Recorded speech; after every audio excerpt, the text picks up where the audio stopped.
Long-term plan workshop for this year. Before we get underway, I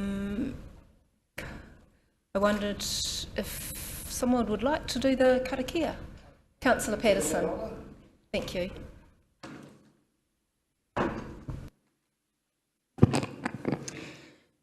Tūtaua mai I runga, tūtaua mai I raro, tūtaua mai I roto, tūtaua mai I waho. Kia tau ai te Māori tū, te Māori ora, ki te katoa, haumi e, hui e, tai ki e. Councillor Patterson. Morena, Your Worship, online on Zoom, and Councillor Waru. I'm not sure, is Councillor Wang online? Morena. Morena. Oh, so I have an apology from Councillor Wang. Your Worship, since this is the last workshop before the end of the year, would you like to say a few words to open the workshop? Good morning, everyone. Apologies, I'm not well enough to be there in person. This is our final long-term plan workshop for the year. In this workshop, we'll be looking at the financial model for the draft consultation document, which we hope to send out to the community in the early new year. We're also going to look at our CapEx program, as well as our forecasted debt profile, and then what the next steps are. So it has taken quite a lot of time and a lot of work to get to this stage. However, today we will be finalising our financials, so our community will be able to have a good picture and idea about what's to come in terms of the expected rates and also the expected debt from that as well. Importantly, we've also been highlighting the things that we will be delivering. There has been a strong focus from this council on delivering essential services. However, unfortunately, because of the many challenges that this country, our communities, our families, our businesses are facing, council as well have been facing these. So it has been a really tough long-term plan for us to get underway, as we have to start looking at what we can and can't afford. And of course, in all of these decisions, we've had our local communities who we serve in mind, ensuring that we're delivering what they need, what they want in the most affordable and prudent way. So thank you very much for the opportunity to just say a few words before we get underway.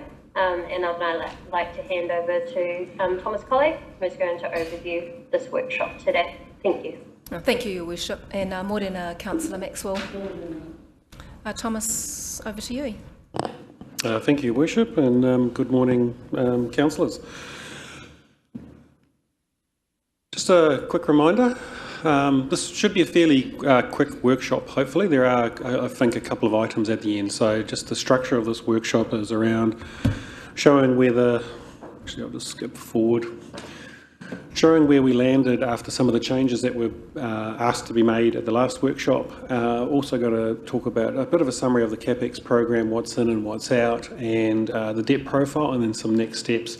And within the next steps are some of the things that sat in priority 2 that you may want to consider or have asked to consider putting in context of where we were the changes that we made at the last workshop. And so just to remind you, when we do talk about priority 1 and priority 2 and priority 3, it was around this decision-making process that we were applying to the building of the LTP. And you'll recall we gave you all those schedules with regards to our operating cost changes and our capital works program. And every single one of those items is tagged as either priority 1, priority 2 or priority 3. And at this stage, the modelling that we have shown you in the previous workshops and where we've come to date are predominantly only priority 1. I think very little, if no, priority 2s have made it through, and no priority 3s have made it through either. However, there is the capacity to include some of those, in particular around using those as a mechanism to talk about in a consultation document. So just towards the end, we will be talking about a number of those that councillors have expressed to get some more information about, and they are predominantly the aquatic centre, but also the inner city revitalisation. They'll make up the bulk of that discussion, and obviously anything else that you may want to include at that point. So just a reminder of the challenge that was set and where we were. So When we did our first draft, which was based predominantly on just priority 1, we were at 14.1%. And we had a debt profile that was pretty tight against our borrowing headroom. And so the challenge was set around recognising where our community was, and actually the country and globally, I guess, with regards to cost of living crisis, inflationary pressures, around trying to pull the rates increase down below 10%, while still ensuring that we delivered all our services, and in particular our essential services, tried to create some more borrowing headroom, and not create abnormally high rate increases in future years by just deferring expenditure out of year 1 and then looking to fund it into future years. And so we did that by reviewing the demands of our OPEX and into our CAPEX. And we talked at the last workshop with regards to top left chart was the waterfall chart that showed how we got from 14.1 to 10.2 and what the changes were. You'll recall, I can't read that, but the bulk of the changes were around the repricing of our interest rates going forward.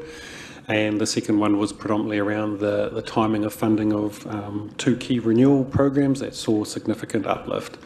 And we talked about our borrowing headroom, and in particular around, that's that bottom chart on the right, around looking at our revenues exclusive of one-off subsidies and development contributions, that while it was tight in the first few years, we did create more borrowing capacity into the future.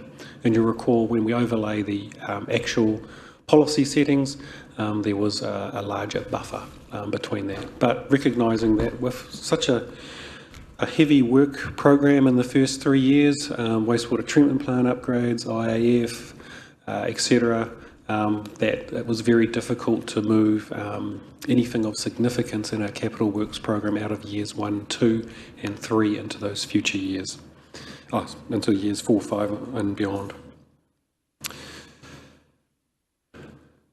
So at last week's workshop, we talked about a number of things, and there were some requests made by councillors. So overall there was support of the OPEX changes that were presented to you, but you did ask us to increase the efficiency saving that was built into the budget to $1 million.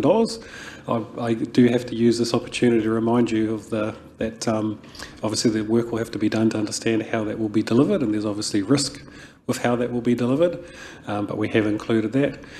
We've removed the street flags capital works. That was to put things on the poles where we could lift them ourselves, and I think the other thing missing from that is there was agreement or direction that we wouldn't be doing any street flags in year 1 either. So we've removed the CAPEX in both the OPEX as well. We've included Te Toki Place, that was around the 2 sports fields that'll go there, that will provide quite a significant increase in the capacity of sports fields and help address the deficit, but the rest of the PARS work hasn't been included. We've investigated the reprioritisation of the Better Off funding. We have got an answer back to say yes, you can reprioritise that, but you have to put an application in to do that, and so you have to go through a formal process of reapplying and advocating for the project. The warning there is that we're aware, and we've got signals from government officials that across the board they've been asked to pull back where they can and pull back funds that haven't been used. So officers' advice to you there would be not to go through that process, because it would be likely that they wouldn't give the money. So the recommendation would be to continue on and apply it to the aquatic centre, because there would be a risk that we would likely lose it if we were to ask for it to be applied to something else. And we've, later on in the slide, we have modelled some capital rates for Tarawera. So we have previously discussed that.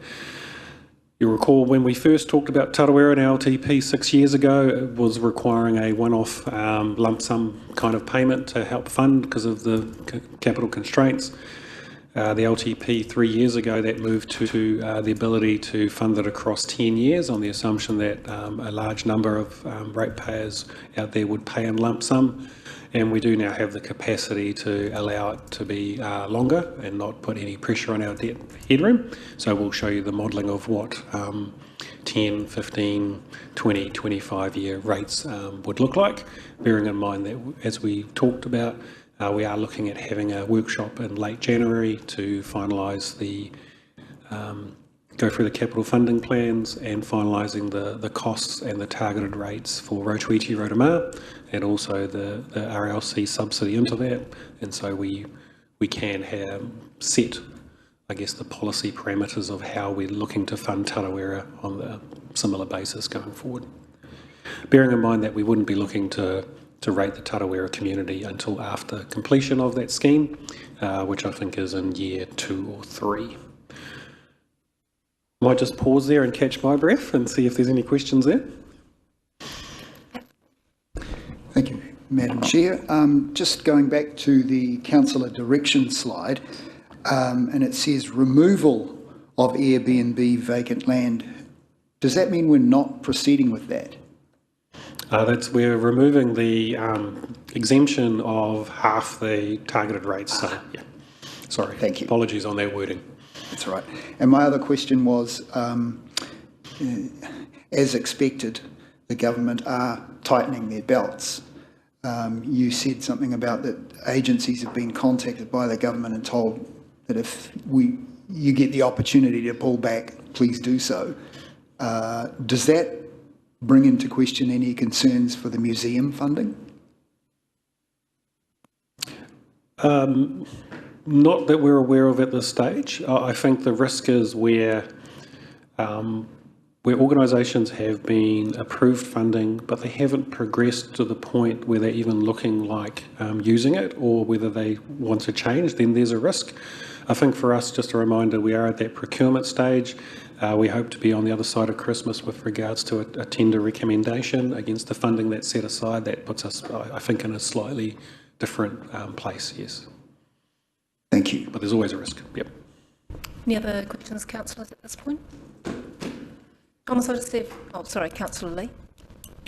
Yeah, just on the Tarawera residents, what flexibility would residents have for doing it either lump sum or 10 years or 20 years or 25? How does that work? So for us, we have to set a rate, and it's very hard to set a rate, two different or multiple rates to accommodate different people's circumstances, and that's what we call when we have to differentiate how we apply the rate, and so we don't actually have that ability to do it. So we will set a rate, whether that's 15, 20 or 25, that'll be a decision that you make, and that will be applicable. Now, at any time, that if you do go do that and set the rate, at any time the ratepayer can opt out of that rate and pay a lump sum, and we will do a calculation of what that would be, and they can do that at any time during that period of when the rate is set, very similar to what we've done at Okere, Okaraka and Hamarana. But we don't have the ability to set multiple rates of multiple lengths to suit individuals' financial circumstances, unfortunately. Thank you. Any further questions, Councillor Patterson? Thank you, Madam Chair. Just on that note, so this is a publicly accessible document now, so the Tarawera ratepayers can have a look at these options, and no doubt they will make their feelings heard. No doubt, yes. Excellent. Thank you, Thomas. Can I ask a question on that one, just refreshing my memory? Many other options are starting to arise from some ratepayers of Tarawera,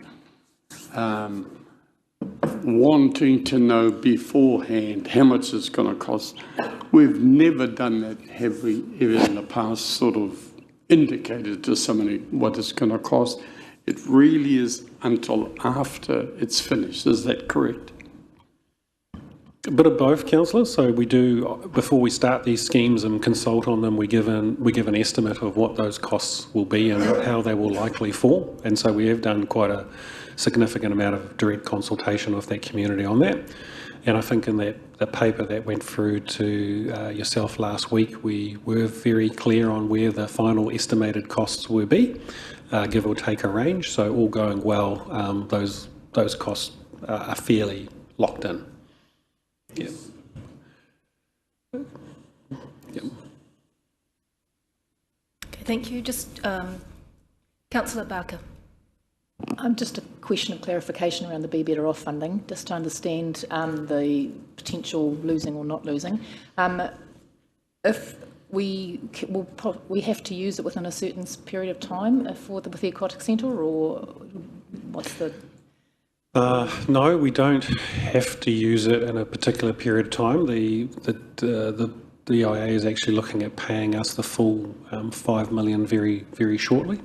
We've already obviously committed and spent part of it. And so as long as we continue on to and apply it to that project, we should be okay. Yep. Thank you. It's, I think councillors were all, I guess, on the Better Off and the Three Waters. It is a little confusing, I guess, with regards to government departments having to change to government policy and all the rest and doing their best. So the guidance we have received from them is that our project is well underway of what we applied for. Part of those funds are being applied against the stage 2 of the project, and we've always said that the balance of the funds would be used for a component of stage 3, and they're comfortable with that. We've demonstrated to them that our project is well underway and is scheduled to be completed in, I think, April, May of next year, and so they don't have any concerns with regards to our ability to deliver against the use of those funds. Just following up on that then, so you said that DIA had said you'd have to go back and make another application and then you potentially could lose it. Is there an opportunity to just ask them and say, could it be used for something? If not, then we'd prefer to just carry on with our stage 3 project? The advice from them was we had to do a formal application, not just can we. It required a formal application. So the formal application would trigger a give it back, not that we could then just, if they said no, we could carry on with the... Yep. So we would be signalling that we wouldn't be using it against the aquatic centre, and instead here is a separate project that we would like to apply it for against, and they would have to do their criteria, and then it could be at risk with regards to the Better Off funding was tied to the whole Three Waters reform, and as we know that program of work has ceased, and so there could potentially be a risk therefore that pool of funds will disappear. Okay, thank you. Just checking, are there any questions online, because it's a bit hard for me to see any hands with... No? Okay. Thank you, Thomas. Okay. Thank you, Thomas. So where did we end up after those changes? So we went from 14.1, not 0, down to 10.2, down to 9.8. So in addition to that, what also changed in our capital works program? So the dark blue is what the consultation document will be modelled on, and the light blue is the previous draft. So you'll see there from a rates perspective, the change in year 1 didn't have a significant impact in year 2, 3 or outwards, because the bulk of that was the efficiency saving that was put through and processed.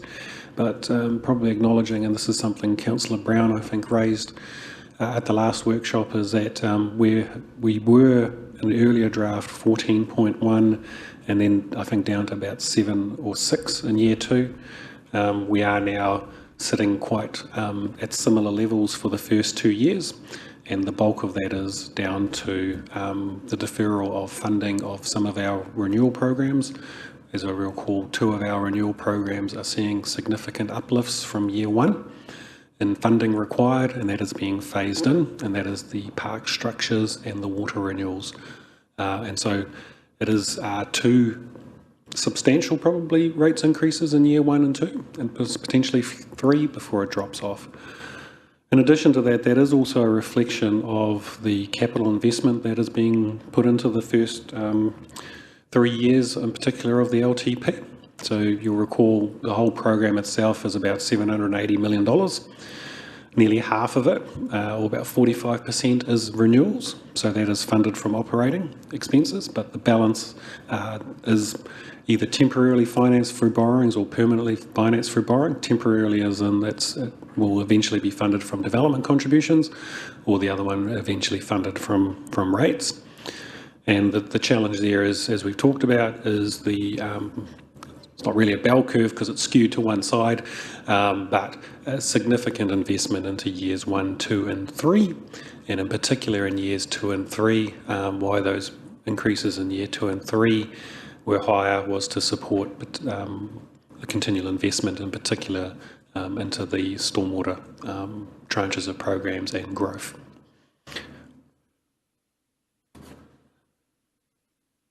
So before I go into the detail, any questions on that? Councillor Brown. Thank you, Thomas, and thank you for raising where we were previously in our rates. So we can go back, yeah, that one there. If I add up the first 3 years in the original draft, it's about 25% over 3 years. And if my maths is correct, you're looking at close to 28% over 3 years. So we've just kicked the can down the road. I'm just going to repeat myself, is that what we want to do, councillors, subject our ratepayers to another 10% increase next year, and then the one after at 7, when in the previous calculations it was 6 and 4.5. So kicking the can down the road makes me very uncomfortable. Have I got that right? That's my question. You are correct, councillor, and the majority of that is down to the deferral of some of that expenditure that was driving year 1. There were some elements in our operating expenditure which we built up over the first 3 years, and then the timing of that renewal funding that is effectively spreading that year 1 increase across 3 years. Yep. But it also ends up being slightly higher because the original one was 25 over 3 years and this is 28 over 3. So you must have modelled in some price increases on something. I don't think so. I'll have to check with the team as to how that has come about. All we did was defer, so and other than those changes, but we'll recheck the model with regards to how that worked. But nothing else was put back in, no. Thank you, Thomas. Councillor Patterson. Thank you, Madam Chair. Just carrying on from that, I think I was also raised at a previous workshop the option for our community to say, yes, we'd prefer the 14%, take it now, or take this option. Can we present both options to the community to see what they think during the consultation, in the consultation document? Is that a question for Una or? I think we can. We'll have to figure out how we do that. With regards to telling that story, because obviously we can have two models that show here's one with it all with no deferral, and this is the impact, and here's the other.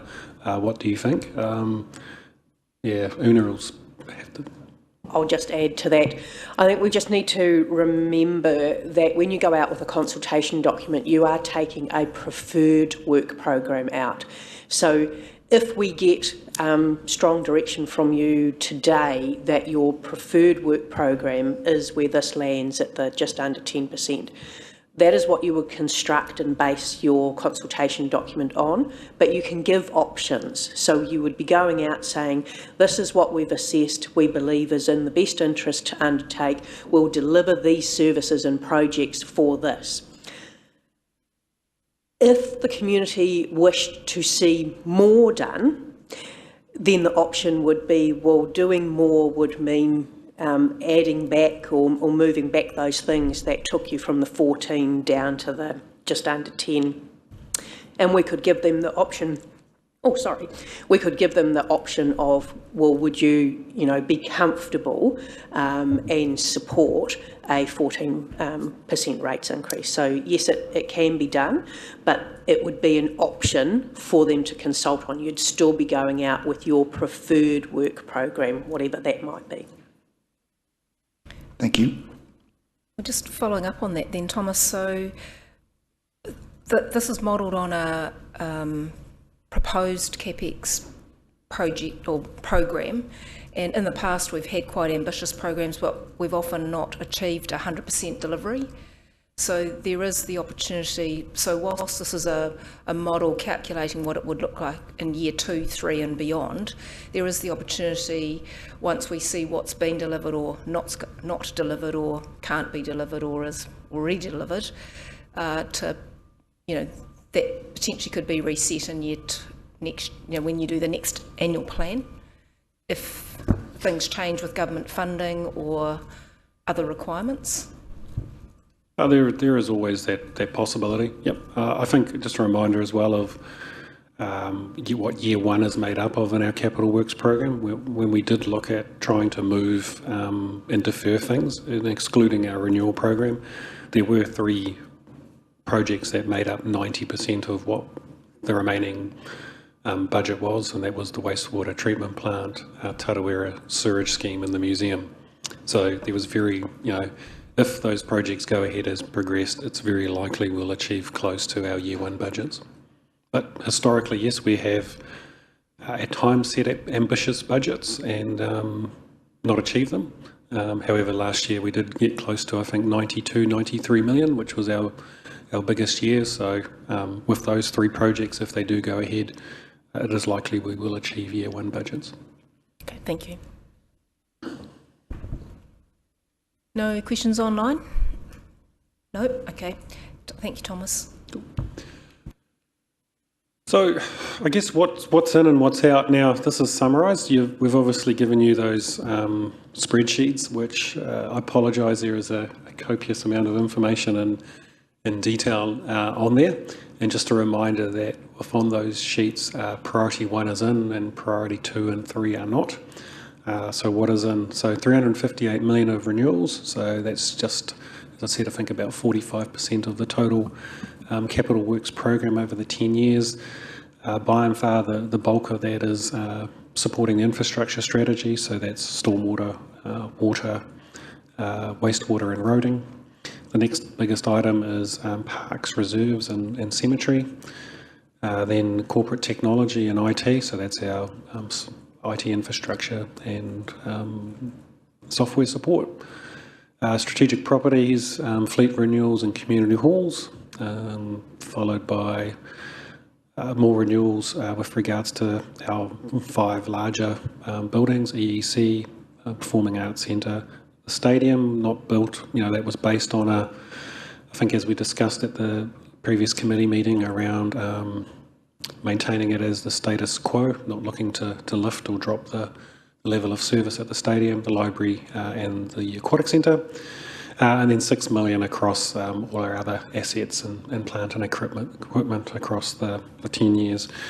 The items in green are shown in green because there's an element of external funding that supports them. So within that 234 million, I'd say, I can't remember the exact number for the roading program, but it's probably a fair chunk of that, close to half that is supported by funding from Wakakotahi. The next tranche of projects is what we call level of service. So obviously renewals is just, we have existing assets and we're either replacing our existing assets like for like, or we're doing proactive maintenance on them to maintain them at their current service level. Level of service is where we either take an existing asset and improve it to increase its capacity and capability, or we're introducing a new asset to increase our level of service. And that's to both community amenities and infrastructure. So $242 million across the 10 years. Well over half of that is tied to infrastructure projects. The big one there is what we talked about is the wastewater treatment plant. Rotorua sewage scheme is the next large one. Other sewage scheme enhancements. I think there's some funding built into there to support Rotorua into the future and a few other elements into that mix. Subsidised transport enhancements. Water supply, so generally I think one of the main projects that is in there is around a new water consent, but also enhancing our network. Stormwater level of service. Now, the most of our stormwater spend and investment actually is in the growth area, not into the level of service. And then we'll rattle off through them as well. So the 3 or 4 big ones there with regards to Tarawera transport, obviously subsidised by Wakako Tahi, the museum. We've made provision for that 15.5 million from council, with the balance all from external. And then the aquatic centre, the $3 million, $500,000 investment from council, supported by 2.5 million from Better Off. We've made $1 million provision for devolved funding, so that was a reduction that we talked about. So that's only $100,000 a year from their current level of $250,000. So we will no doubt get some feedback from our community boards on that one. And then there's quite a big investment into particularly erosion control and active recreation. And erosion control is probably something that we've experienced over the last 18 months, 2 years, with regards to the impact on some of our reserves of high lake levels and water, and as well the $2 million Te Toki Sports Fields. And so that makes up the bulk of our level of service spend, where we are looking to improve our level of service to our community. And then finally, growth. For the 177 million plan to be spent, by and far the bulk of that, 2/3 of that, is stormwater to support both housing, industrial and commercial growth, predominantly funded from the IAF, and then followed by unsubsidised transport projects and wastewater expansion projects, and also water supply expansion projects. So these are specifically targeted to growth areas and predominantly funded. We will borrow to fund these projects initially. The IAF is obviously covered through external funding, with the balance being recovered across our development contributions. And I think, as we discussed, we are seeing probably close to a tripling of our current development contribution settings to support the level of investment, and that will be part of the consultation that goes out as well when we redo our policy, which also goes out for consultation at the same time as our LTP. And so that there is a bit of a summary of what's in and what's not in into our capital works program. So with that, happy to take any questions on any detail on that. Councillor Patterson. Thank you, Madam Chair. Just looking back at the, which one was it? Oh, no. The model CapEx renewals page, 26 million on strategic properties.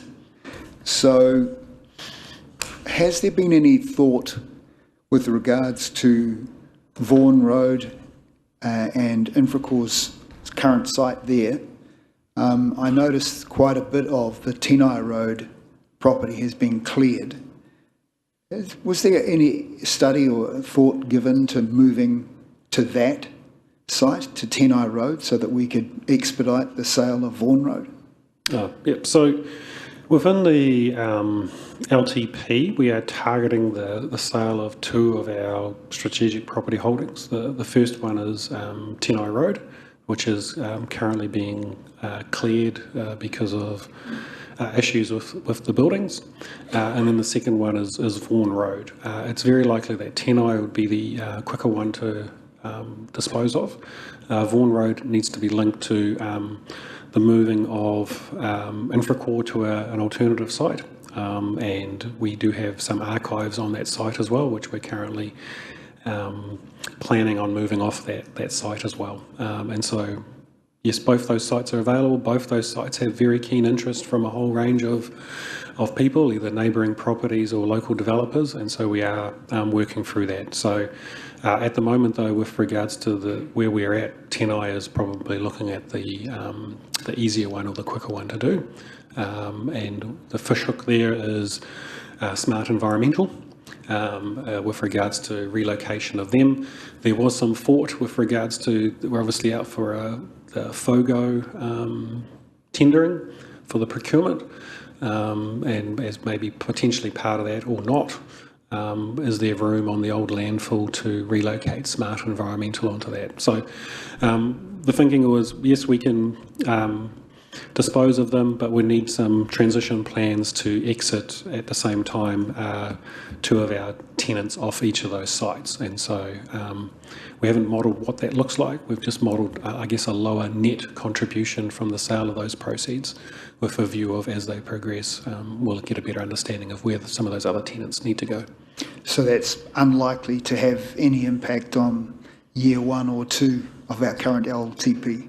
I think we've got one scheduled in year 2 or year 1. So I think as the demolition of Tenai is progressing, there could be an arrangement whereby that is marketed and a transition plan is put to play with regards to smart environmental moving to a more suitable or different suitable location as part of that sale. So that's something that we could work through. But with most of those buildings now being demolished, and the remainder of those buildings will be demolished, I think, in February, March next year, it will effectively be a clean site that can therefore go to the market and be disposed of.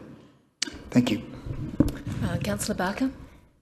Thank you, Madam Chair. My question was just around the model CapEx level of service, the water, $20 million on water supply enhancements.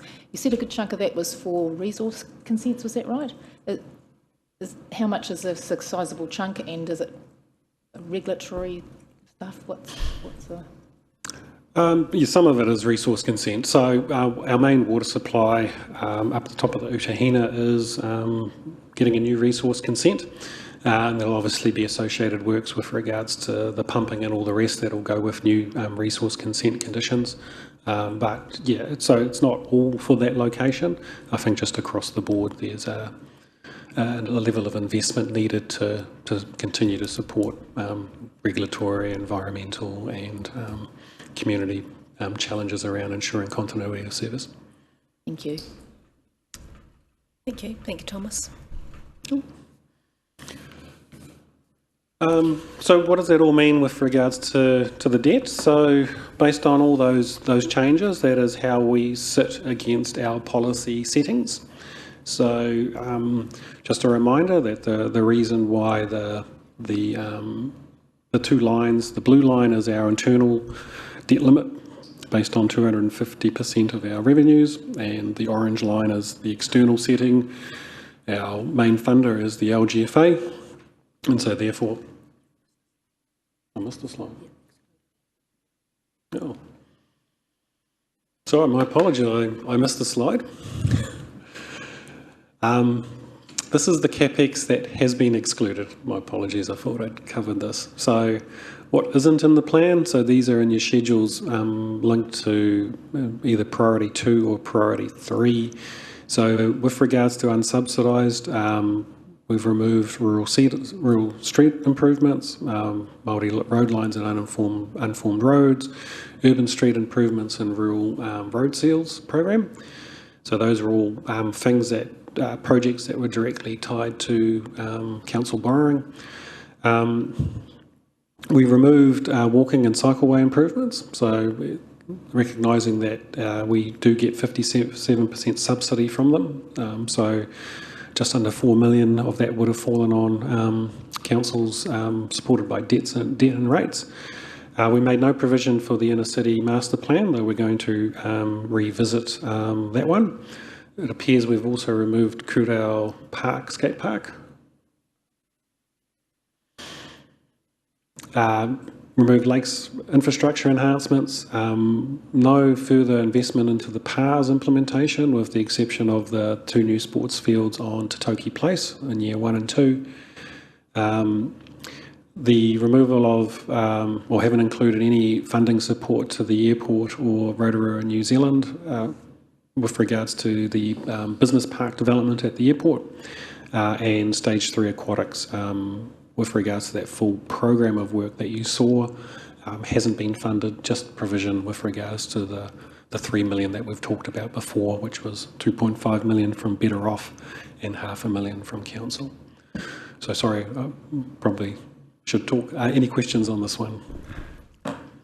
Councillor Barker, followed by Councillor Lee.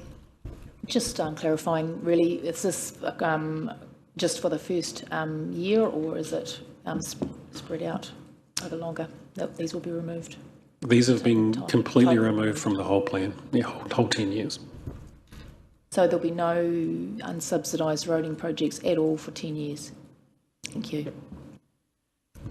There is an opportunity, though, we do redo this in 3 years' time, so they could be put back in if there was an appetite at the time. So it's not necessarily, they're just out for 10 years. I guess we do For this purpose, plan for 10 years, and so that is what we're signalling. Yes. So, but yes, there are always future annual plans and future LTPs. Just bearing in mind, I guess the challenge for us is to plan and model for 10 years rather than just the 3 or 1. Yep. Okay, thank you. Councillor Lee, followed by Councillor Brown. Thank you, Madam Chair. I guess a question for Una. Is this slide going to appear in the LTP draft document so the community are aware of this and have an opportunity to push back, which some of them may want to on some of those items? Yes, it will. It probably won't look exactly like that. We will weave it into the story around how you have created your 10-year work program and things that have been considered and are classed as maybe not affordable at this time, with some options of, but if the community wishes to see these projects progress, what would it look like in terms of bringing them back in? So there'll be a conversation there around them, probably grouped up in some kind of a way that builds the story about how you have set your long-term plan.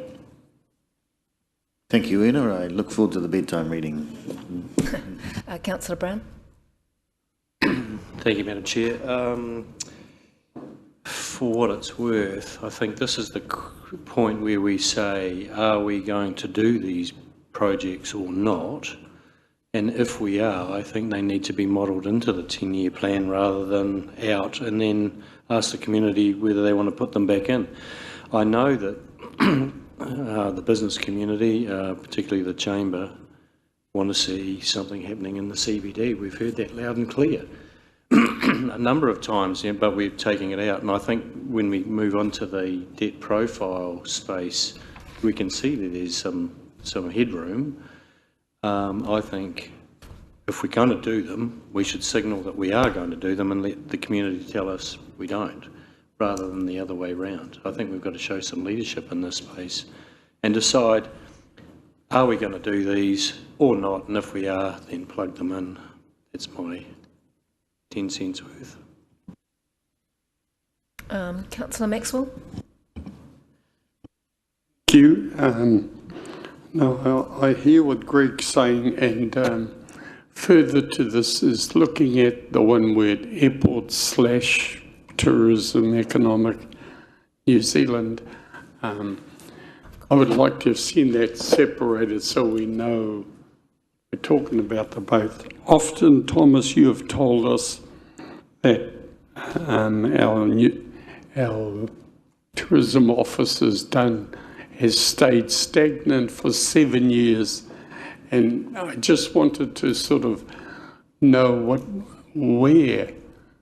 I think we should try and increase their budget to really promote Rotorua. We've talked about it, lift the brand reputation, all those kind of things, but it's just trying to get it into something that I can get my head around.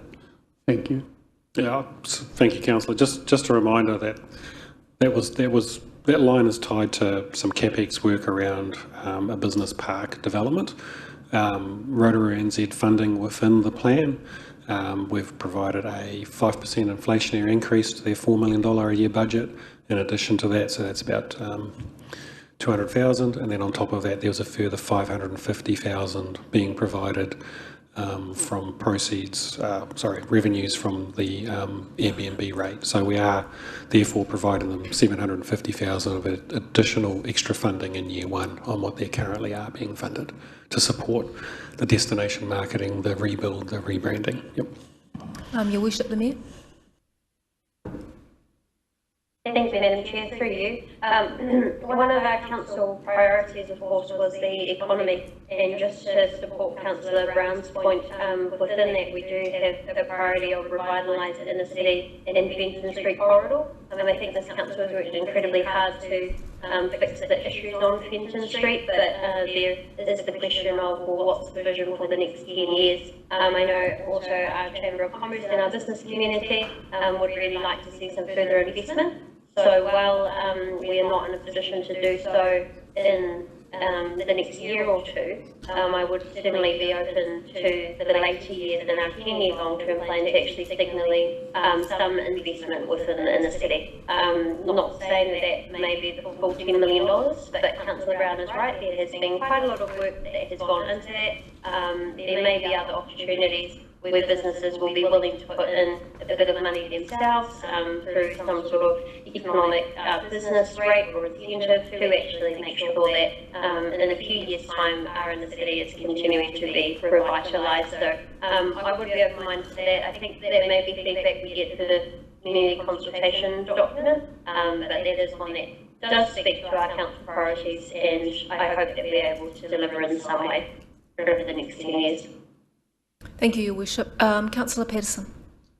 Thank you, Madam Chair. And just echoing Councillor Brown and Her Worship's comments, it's actually in, I think, 4 or 5 slides ahead where we get to talk about the revitalisation going back into the LTP.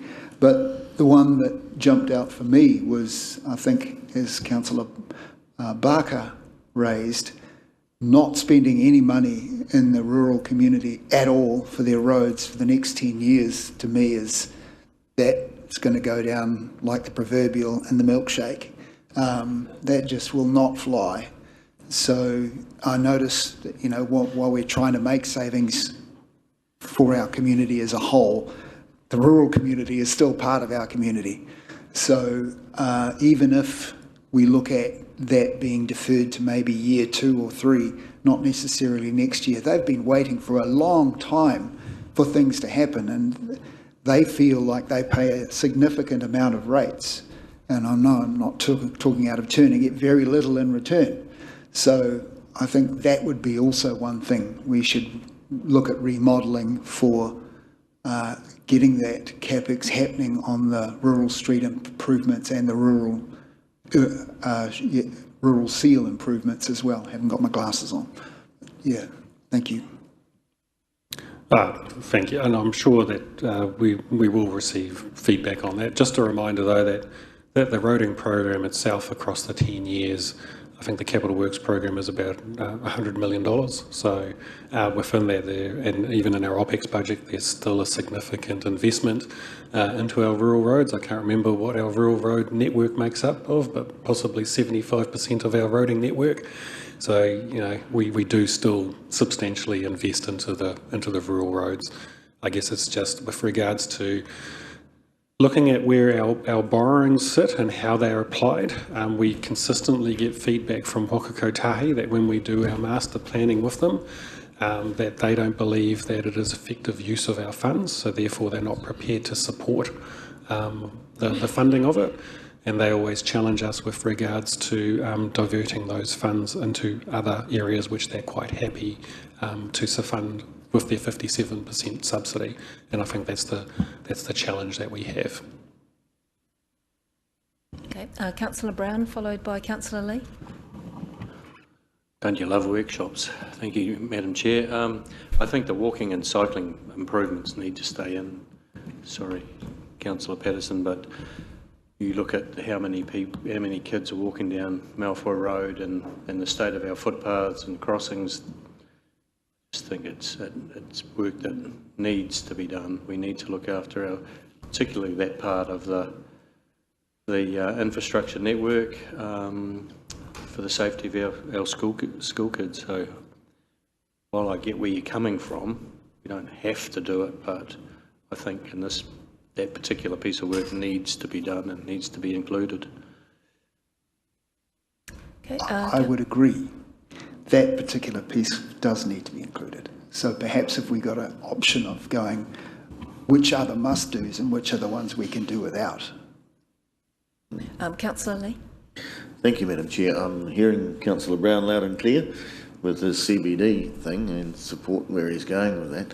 I'm looking at some of these items and thinking, well, I'm wondering if these should be in the year, at the very least, in year 3, year 4, year 5 or whatever.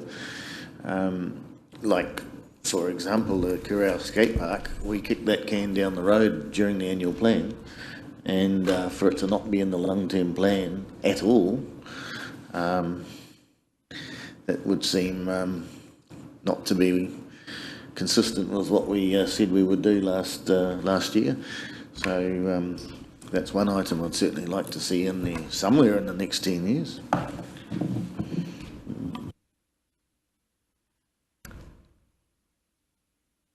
Councillor Barker.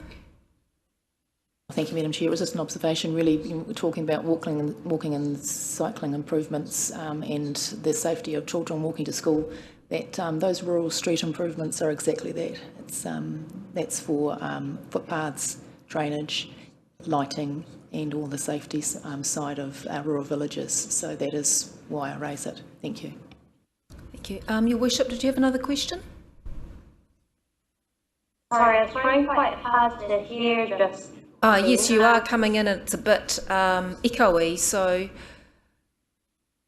I was hang on, I'll see if it is better with my video. Can you hear me better now?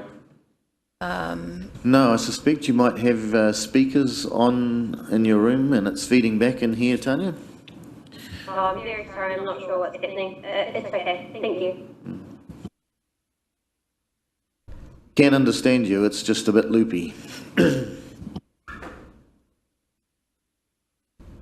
So I think we're getting, we'll wrap up this feedback at the end, maybe, or... I was just going to say, Your Worship, we can hear you and understand you, so if you did have some feedback... I couldn't quite hear. I think Gina may have been responding. I was just going to ask a question regarding the Crater Park Skate Park. I know there is a collective effort from some members in the community to support this, and I just wondered whether, as part of the consultation document, I'm sure we would hear from them. However, there's also a question around feasibility, as I'm aware we are waiting for them to raise enough money through sponsorship, which is a significant amount. So just asking Thomas if you could please remind us of the amount that was expected to raise. And then also I understand that earthworks or preparation for the site had already been underway. Will that site still remain ready and available for development of skate park at some future date, or is there a risk there on delaying that too long? Just making sure we understand that item a bit more. Yep. Thank you, Your Worship. So the site is still there. My understanding is that it's finally finished settling. And so as a result, therefore, so that's with regards to the preloading. So the site is ready to go with regards to the development. There is no intention to repurpose that site for any other use going forward. The team have, I think, completed the concept plan. I'm looking at Rob. Maybe I'll get Rob to come up and give an update of where the team are at with regards to that. Finishing the concept plan, I think, so the community could do some fundraising. So I'll just hand over. Thank you. The situation is there was an original concept plan that's being reviewed by a group that is setting themselves up as a trust to be the main fundraising body for the rest of the development. So that trust, from what I understand, is just awaiting on some legal advice back, and then we'll be all sorted. They will take that concept, do any necessary modifications, and they'll have a very good picture that they can use for raising funds. But yeah, there's the time frame on that. You know, it's flexible.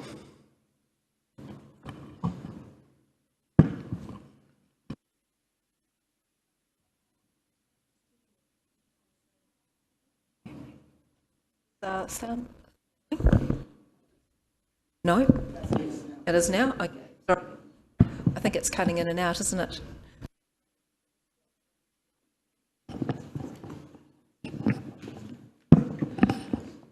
Is that better? Yes. Right.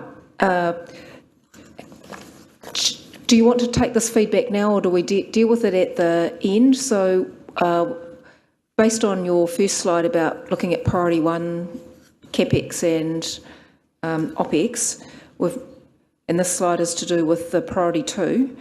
So there seems to be some suggestion that councils would like the community to provide some feedback as to whether or not these items should go back in. Is that the general sense from councillors? So the items that were potentially being asked to be looked at maybe not in year 1, but still to be signalled as at some point in the LTP for rural seal improvements, walking and cycling, potential funding on the inner city. I know we're going to come to that.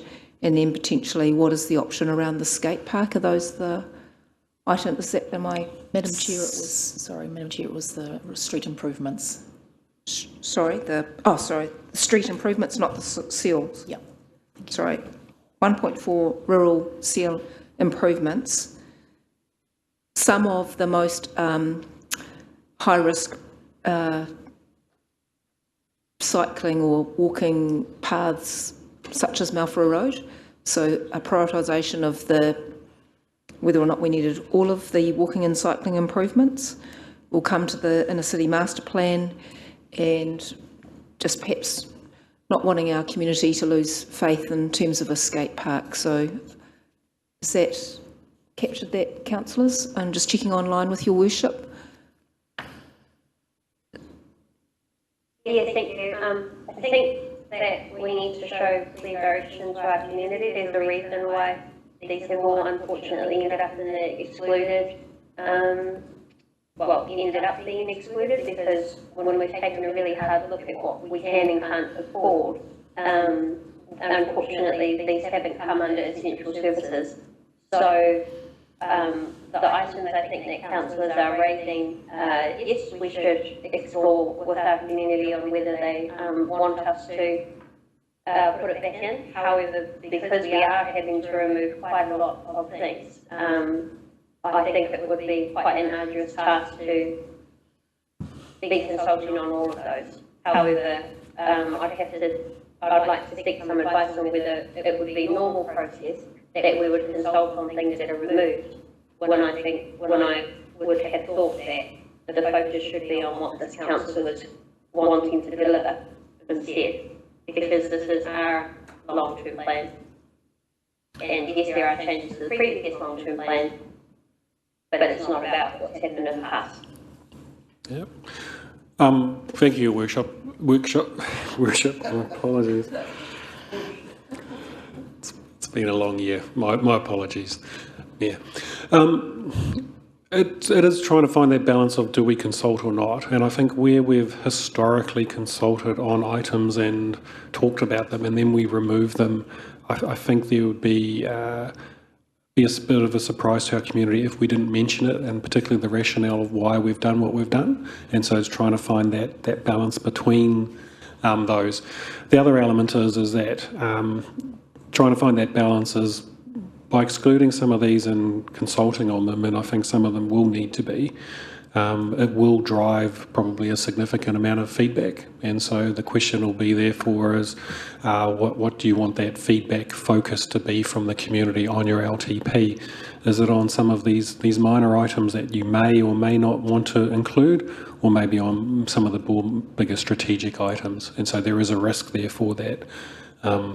Like the skate park will likely feed a lot of feedback, the rural road program as well. And so you just got to weigh up that balance as well. Yes, I think, Thomas, that's why I was just going back to that first slide, because that really set the parameters of what we were trying to achieve, and that's why we'd gone out with the priorities, and we'd had workshops to look at those, priority 1, priority 2. Yeah. So from a consultation perspective, we'd probably bundle the walking, cycling and the roading one into an item with regards to to that, and so we'd have to think carefully of how we explain why we've done what we've done in the context of the wider plan. Okay, thank you. Councillor Patterson. Thank you for your indulgence, Madam Chair. Just seeing Mr Keithley sit there reminded me there was one other question I was going to ask with regards to the PARS implementation. Was the reduction in costs of that or removal of that including any work that might be planned for Linton Park? Is that possibly the lights? So I've been contacted by the Central Rugby League. They've got a new name now, which has been led by a guy called Ernie Walker. Now he's telling me that they have community investment to pay for the work that needs to be done down there. They've got teams ready to play and people in place ready to go. So they're just wondering what's going on because they'd really like to make it happen. And if we get offered the opportunity to part with and save some money, perhaps it might be worth investigating. The PARS implementation ex Te Toki Place there is basically all the other sports fields work that we were going to be doing across the network, which included drainage, irrigation, potential sand carpeting and lights. So, we've talked previously about that we have a deficit of sports field supply and we can lift our existing network to meet much of that deficit. Te Toki will make us a pretty good hole in what we've got for the short-term period, but as we get further out, we're going to need to do some more work, and that's what that was. With the Linton Park situation, that was included in that extra work, and that was lights. It's a pretty good quality field, and it needs to be lit to get maximum utilisation of the space. The particular item that you're talking about is related to a lease situation that's currently got some legal issues, so can't really go any further with that, but we are working on trying to address that. Thank you. Okay, thank you, Thomas. So perhaps just mindful of, we'll come back to how we might deal with the the priority 2 stuff in the consultation document. I'll maybe ask Una at the end to give some advice on that. So Thomas, we'll carry on with, I think you were on the debt slides. Yeah, so that's modelled out. This is where we look against our policy settings. As a reminder that those two policy settings with regards to the blue line is our internal debt limit of 250% of our revenues, all revenues, and the orange is our external being set to the covenants that the local government funding agency set, because they're our pretty much predominant 100% funder. And so within that, there is borrowing capacity in the first few years and also into the future years, but because that borrowing capacity in the first few years is tied to one-off revenues, we do reset that against just our operational revenues, excluding development contributions, because development contributions revenue is timed to actual developments going ahead or not, and so there is a little bit of timing and uncertainty to that. And what you see there is that our borrowing against our internal limit I would describe as razor thin, and so we do have to manage our capital works program and the delivery of those projects with regards to the timing and on budget. Is obviously more critical than ever, but there is future capacity out into the future years. And so, when we go back to that slide that we just talked about before around skate park and this and all those other projects that are not in, by excluding them, and in particular in those first few years, those are projects that would fill that gap between that razor thin borrowing capacity, and that's the balance that we need to have. And so also, when we start talking about the Tarawera and the recovery of that cost, one of the reasons historically why we've had that shorter period was because of those sort of pressure points, and where you're taking on $20 million worth of debt that's recovered across a small pool. versus using those funds to do other things like sports fields and all the rest. That's that balance that you have to make. And so sometimes we have to balance between, yes, we can do that, but we need a faster repayment period because we need to recreate the borrowing capacity to do other projects. That's that balance that we try to balance, which sometimes community groups aren't seeing. And so that's some of the challenges that we have. So what is driving year one debt? So the only real change on the previous one that you saw was the Tatoki Place. So that's $1 million in year one. All the other projects that were drawing on debt in year one have stayed the same. So no significant change there. So before I move off the debt, any questions on there, and then we'll look to talk about some of the projects that we talked about Tiki Tapu improvements, the Aquatic Centre Stage 3, Inner City Revitalisation and the Rotorua Sewerage Scheme. So happy to pause there for questions before we move on. Councillor Patterson. Thank you, Madam Chair. I'm not sure if this is the appropriate slide to ask the question, but it's, with regards to revenue, other revenue sources, have we seriously looked at our fees and charges? We heard recently that other councils, don't rely as heavily as we do. We're something like 80% on our ratepayer. Have we had a look at remodelling some of our fees and charges to try and take that burden off the ratepayer and generate some more revenue that way?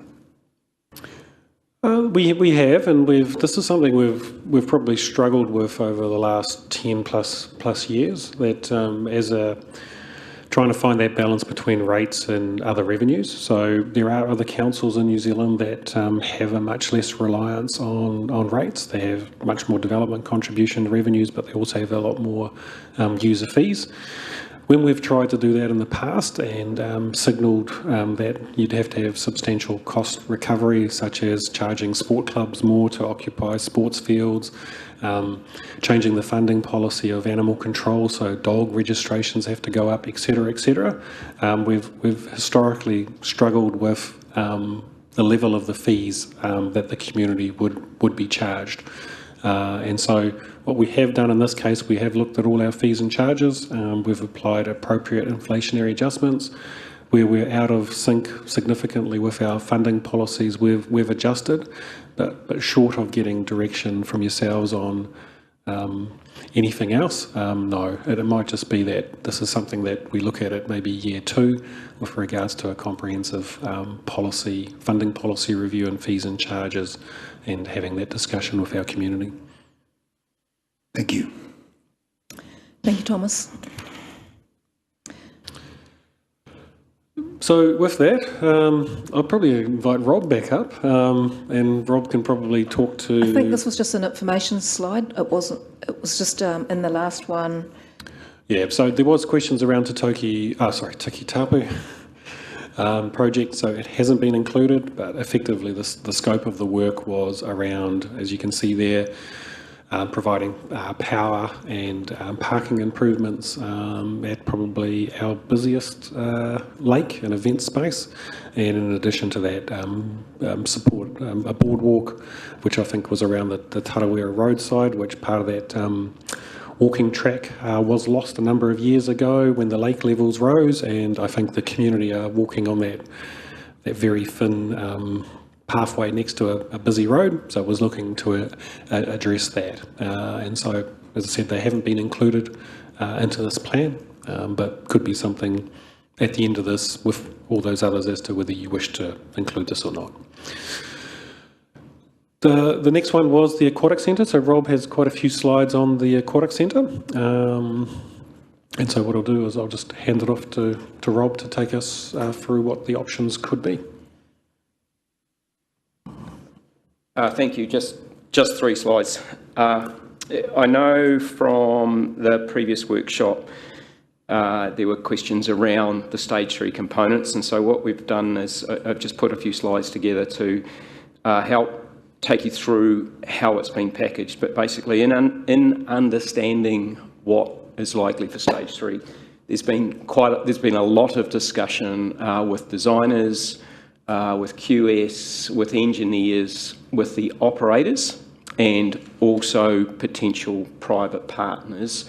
And a business case has been worked up to understand what are the right packages to go forward, and what are the principles that we should be applying for understanding that. So the next slide will discuss that, but just the bottom notes there is currently we've got 3 million provided for in the modelling there, and that 500k from RLC is the contribution that's been carried over from the last LTP, because previously we'd always said that there would be 500 put forward to stage 3, with the rest to hopefully be generated externally. Sorry, I'm just going to go back to that, because those principles there for the stage 3 were around, retaining levels of service and revenue, so not reducing the existing operator subsidy. So in the work that's been done on stage 2, because of the way that the building's been created, there's been some changes that have happened there. The spas have gone and a few other things have moved.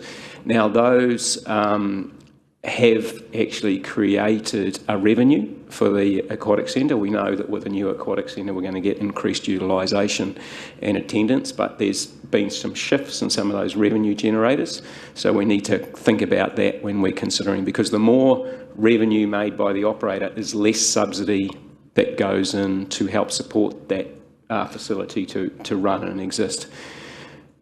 Also, a key principle is what can we do to optimise opportunities for additional revenue, because we know some things attract an additional charge, like you get your water hydroslide band, you pay a little bit of extra money to go into that, so that helps not only cover the costs of that provision being provided, but also some return on capital for the provision of it, and potentially also a reduction in subsidy as well if we get the pricing right.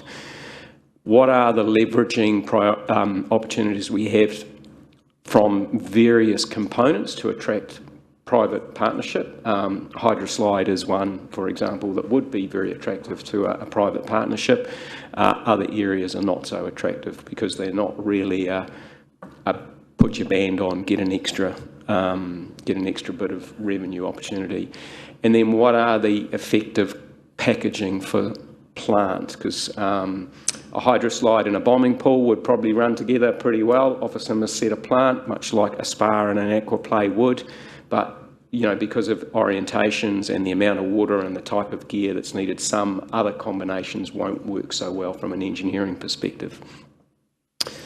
So those were the components that were put forward earlier, and we've just had some more recent QSing done on some of them, and actually depending on where this sort of lands, the learn to swim might be a little bit cheaper than we'd originally thought. But the intention from the business case, which is quite clear, that redoing the aquaplay in the spas will replace the prior offerings.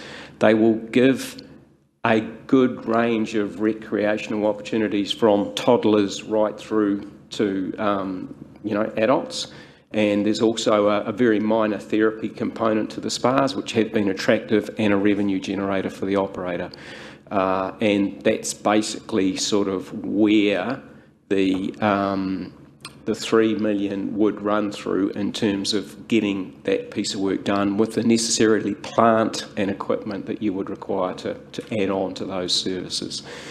The option 2 was talking about adding hydroslides, which then attracts that public-private partnership. So it expands the offering, so you then get a high recreation opportunity for older kids right up through to senior adults who still might want to play on a hydroslide.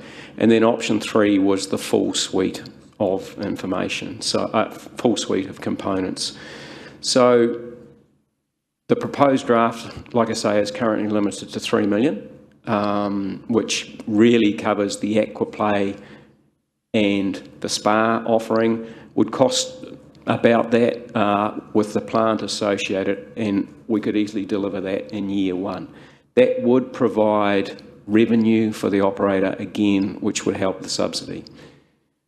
Adding the hydroslide then leverages a whole lot of private investment as well. Increases the recreation opportunities and increases the revenue. That option 2 cost would be about an additional $5.7 million to capital borrowing. That could be delivered in year 1 to 2, and can also be future-proof to the plant provision there can be future-proof to allow us to add other things in to that same line of filtration and treatment as well. And then adding the full stage 3 components, which is the learn to swim, the bombing pool, that option in the initial costing was 11.7. The recent QS has brought that down quite a bit.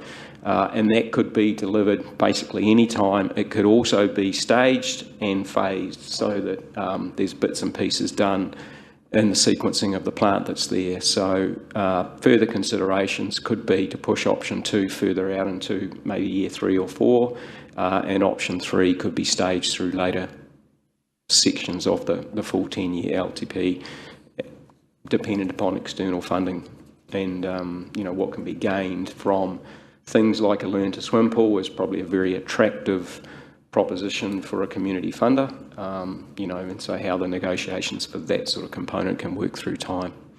So happy to take any questions on that. Thank you, Rob. Questions, councillors? Councillor Brown? Sorry, Rob. The Deputy Mayor and I were having a side conversation, and I might have missed this, but with the new geothermal rules and regulations coming out of Bay of Plenty Regional Council, do we know that the field's got capacity to run a hydroslide and some of this other big stuff? Yeah, part of the business case work has been an assessment of that capacity. There might be some tight patches, but they would be expectedly when everything is going full bore, and you can run the system because of the inherent heat that it carries. And like the 50-metre pool, you can back off some heating at the 50-metre pool if you're doing something. But basically, the existing system will take us there. It will be tight, and we may need to look at the moment. There's also third-party heat takes off the bore as well, and how we would consider dealing with those third parties, which we have the flexibility to back off on. Thank you. Councillor Patterson? Thank you, Madam Chair. Thank you for your info there, Rob. Just wondering, the business case for the hydroslides, has that factored in increasing competition from out of town, like Tauranga just announcing their $125 million development of QE Park, I think it is, including more hydroslides there? Are we likely to lose potential revenue from out-of-towners who might have come here, or did they not come here anyway? The business case that I have seen doesn't specifically mention the Tauranga situation, but the assumption is that a lot of the revenue would be generated internally. Basically, with the full-blown potential for stage 3, you could attract out-of-towners as well, but it's mainly based on what are the domestic local revenue streams that are available. Thank you. Just a question, Thomas, then, because there's the Be Better off funding, but there's also the 500,000 RLC contribution. So is it necessary for the 500,000 to remain in there, or can we just, if we can't reprioritise the Be Better off funding, just use the 2.5 external? You could. It would just be a less of an offering. Because obviously the pool of funds would shrink. The what, sorry? The 3 million would just come down to 2.5 that we've provided for. Yep. I was just looking at the options because some of them have got lesser costs. So the second question was, I think Councillor Brown asked it last time round, was the plant landscaping and activation.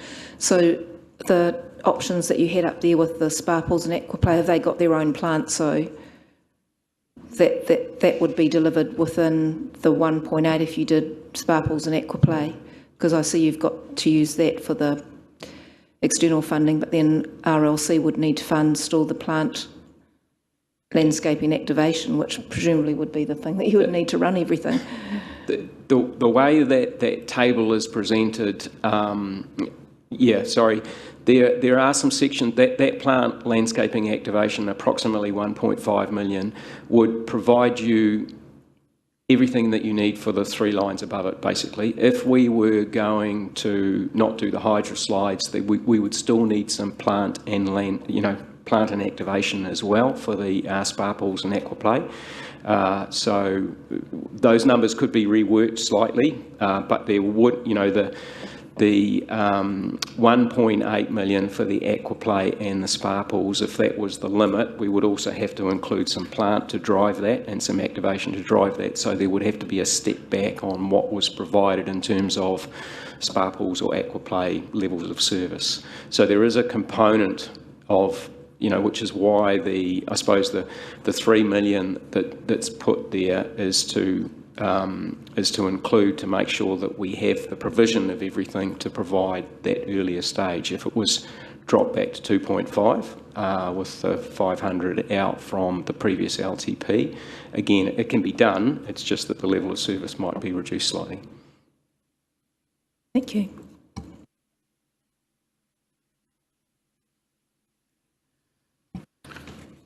Clicker. And I'll probably invite my colleague Jean-Paul up if he wants to talk to inner city revitalisation. Hi, sorry, I just had my hand up. I just wanted to make a comment regarding the hydro slides before we move on. Yeah, sorry, Your Worship, I didn't see that. That's okay. I would just like to, no surprise to my colleagues, strongly support option 2 of adding in hydro slides. When you look at the amount of money that we have invested in the community, I think that this one absolutely makes sense. There is a business case to it. I know that hydro slides have been strongly desired from our families for many years now, and I'd really like to see us provide a unique offering and also a more affordable offering of families, both local and visiting, to be able to enjoy our facilities. So I appreciate that the next few years will be a bit hard, but I think that given that we do have headroom now into the future, that option 2 on the hydro slides would be something that makes a lot of sense for us here in Rotorua. I come from the generation that grew up at Leisure World out there on Tīngai, and it had a lot of very fond memories, and I'm very sure that our next generation would appreciate having not only a great facility to learn how to swim, but also having those hydro slides for a bit of extra fun as well. So I would just like to advocate that is put in as a preferred option in later years for our community to consider. So just checking then, for the consultation document or the feedback that you need from us today, will we be going out to the community with all of these 3 options, or are you seeking a signal from elected members today as to the direction of the preferred option? We would need a preferred option. So I guess for us, the preferred option is what we're signalling is a packaging up of those 2 elements into the 3 million or 2.5 million provided, but we could also consult on an additional with the community around instead doing option 2 as an alternative, or plus option 2 as an alternative if you want. So we will still do the kids' play area in the spa, and then ask the community that into the future, funding and all the rest, do you want us to consider the full hydro slides as well? And I think, listening to Her Worship, that's probably the question you're asking, Your Worship, is probably doing that, or are you saying just do option 2? Your Worship, Yes, I do support the spas and aquaplay. I think the aquaplay is actually fantastic for our younger ones, especially the toddlers. However, I would also like the hydro slides included too. So I think if it answers your question, it's the option 1 in the immediate, but still planning for option 2 of the hydro slides in later years when we have a bit more opportunity for affordability. I am mindful as well that this is one where we will have partnership funding, where it is likely that we will seek external investment. I would certainly be advocating hard to try to get external investment. yeah, but I think that we have had a desire from our community on it before, and it would be worthwhile showing that we're not only investing in our public facilities and our infrastructure, but we're also meeting those priorities of our core community, improving wellbeing for all, and then also for the economy being a world-class destination, and really capitalising on the fact that we do have geothermal water. You know, I think when people travel from Rotorua, people travel from Rotorua all the way over to Taupo or Tauranga to go and enjoy their pool facilities, when actually we could be providing the offering here locally and doing it really well. So option 1 and 2.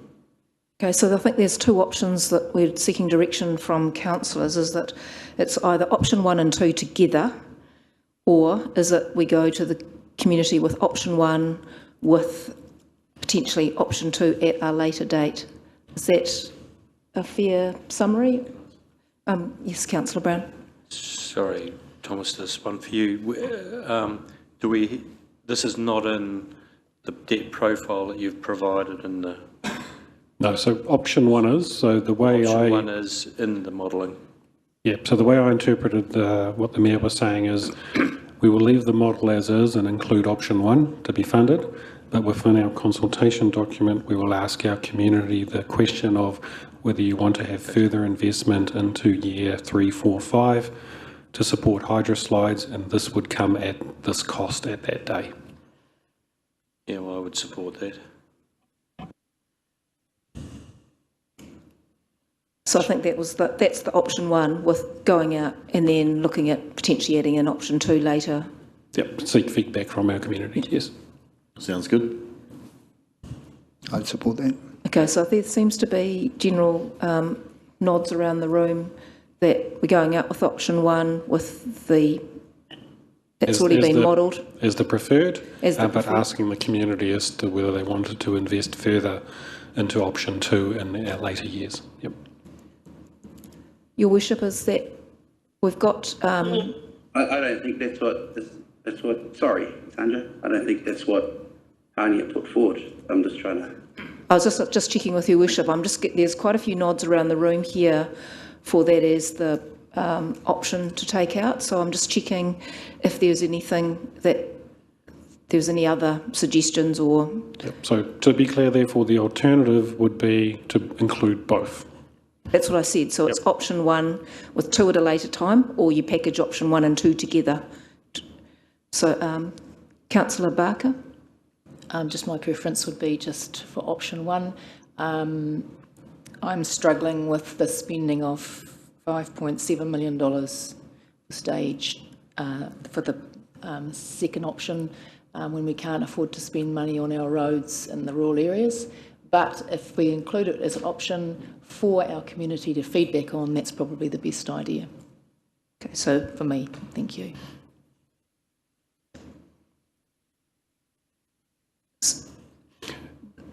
So I think the pathway, as I think I said, is to we include option 1 in the modelling, and we ask our community as to whether they want to invest into the hydro slides at a future time and seek community feedback. Yep.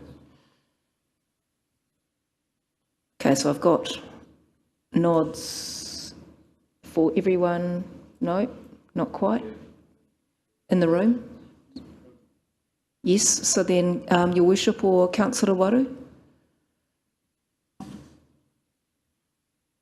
Yes, thank you. I think Councillor Waru was hearing what I would certainly like to have the hydro slides done and dusted as soon as possible. However, I am mindful of the cost, and I am happy for it to go out for consultation with including option 1, but then asking the community, as we've just heard, do you want it? If so, this is how much it will be on this day. So I'm satisfied that that will meet the expectations of the community in terms of what is the vision for the aquatic centre, and I'm satisfied that if we do hear back from them, we'll be able to make a decision at a later date on locking that in for our community. Thank you, Worship. Oh, Hi. Sorry, Madam Chair, I was trying to talk and forgot to put the mute off. So yes, I'll had to play ahead. Thank you. Councillor Maxwell. None of us support that we go forward as the preferred with option 1, but we have option 2 in there. And what you explained, the narrative, so that people are aware it's not abandoned.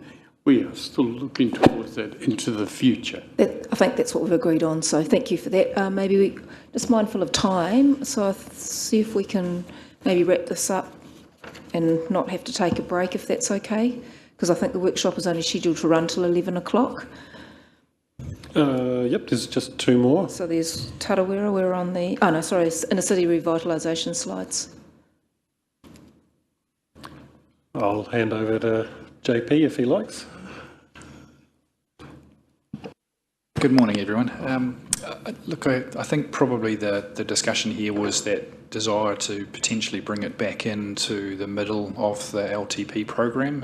I think when we first put up some options to you, we had the do nothing 10 million-ish, and we'd given you a smorgasbord of potential options, or a higher spend. I'm very sorry to interrupt. Are you using a mic? Yes, sorry, I am. I'll bring it closer. I'm wondering if Apologies. it's too close to the other mic, maybe. Do you think? No? Is that better, Tanya? Can you hear? Yes, much better, thank you. Okay. So, councillors, I think at the first option you looked at the $10 million option versus the $18 million option, and again we'd had a pick and mix of potential improvements here, and I'd talked through with you the view that we had the opportunity to really get a plan in place, and that was probably the critical step. We've certainly been approached by the Chamber of Commerce, who are very keen to be part of that planning process. So I think when we represented a second option, it was a view of saying, hey, can we do some renewals now so that we're actually making some progress to improving the inner city, whilst we go through that joint planning exercise with groups in our community like the Chamber, not exclusively the Chamber, but with all participants in that.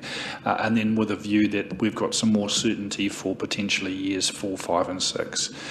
So you can see there we've put in place a modest amount of renewals for the next couple of years, just to enable some stuff outside of what's traditionally the roading corridors, just to be improved there, signage, bins, some of the other improvements we can do there, whilst we go through that process of developing that master plan, with the view then that we're in a good position with a plan that everyone's signed up to potentially put our funding in the middle of the LTP.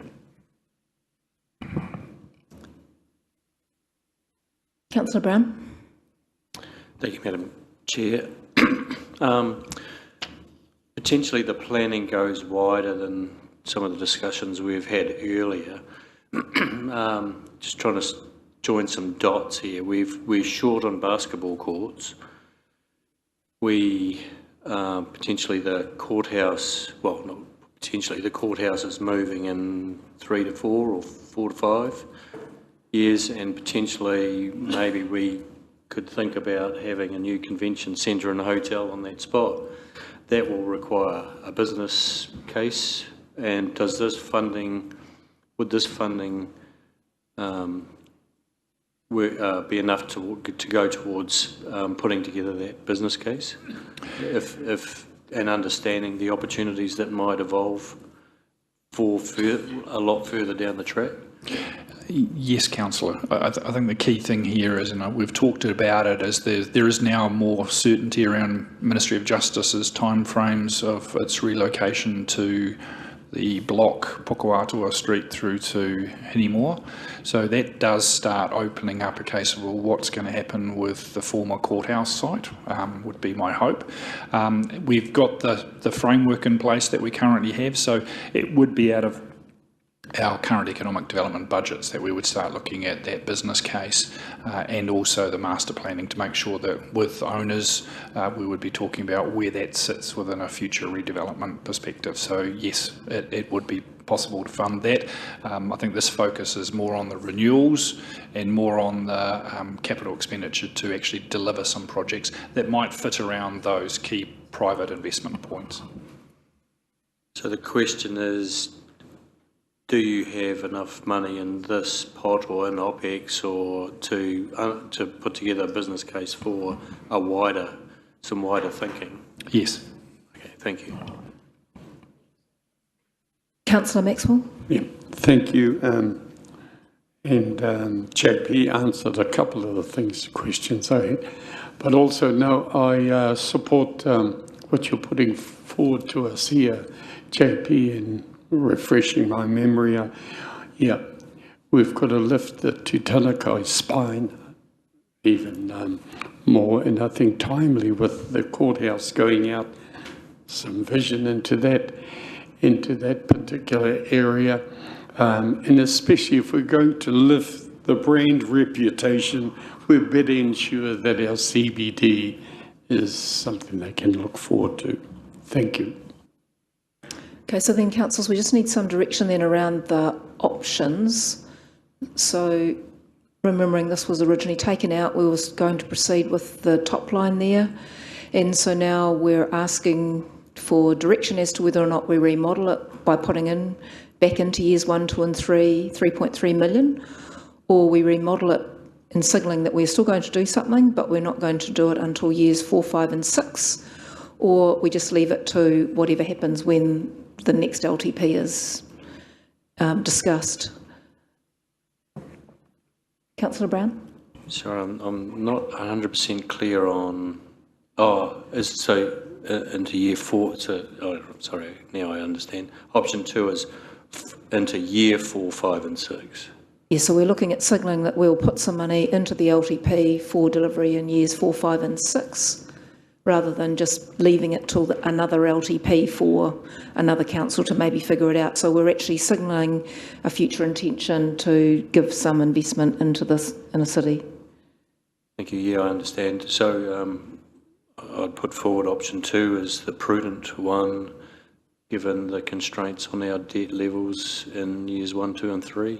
And I think we need to signal clearly to the community that we do want to press ahead. It's just that we can't do it in the short term. And I'd back that, Councillor Brown. I think it just signals to the business community as well that we will back that. Your Worship, you had a question or a comment?